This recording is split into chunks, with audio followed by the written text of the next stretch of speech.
Chères sœurs, chers frères, à 3 jours de la fin du temps de Noël, la liturgie nous invite à méditer sur le combat spirituel que doit mener le chrétien. Dès les premières lignes de la première lecture, toujours tirées de la première épître de Saint Jean, le ton est donné. Je cite, « Bien-aimés, qui donc est vainqueur du monde ?» Fin de citation. Le monde dont il s'agit ici, c'est l'existence historique dans laquelle le chrétien doit marquer son empreinte comme fils de Dieu. La réponse à la question ainsi posée permet de mieux comprendre encore, je cite, « N'est-ce pas celui qui croit que Jésus est le Fils de Dieu ?» Fin de citation.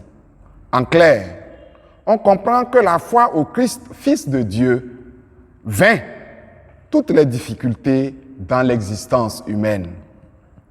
La preuve est donnée par l'extrait de l'évangile du jour où on voit un lépreux obtenir la guérison par sa foi au Christ Seigneur et Dieu.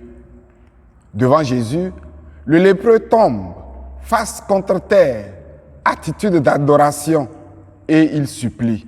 « Si tu le veux, tu peux me purifier. » Le résultat est édifiant et constitue un vrai témoignage pour tous, tenant de l'Ancien Testament comme contemporain de Jésus.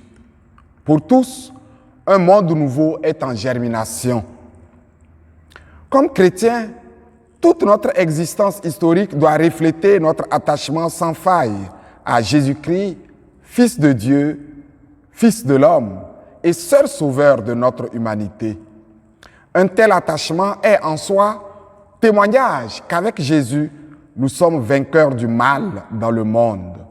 Témoignage que, grâce à Jésus, grâce à son esprit qui répond sur nous, un monde nouveau est en marche. Noël, c'est cette vie nouvelle inaugurée. C'est la vie chrétienne qui transforme tout et instaure la paix dans le monde.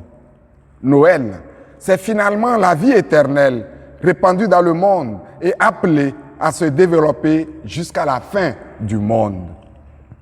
Que ce temps de Noël, vécu intensément, nous permette de renaître vraiment à cette vie nouvelle par une foi solide en Jésus-Christ notre Seigneur. Amen.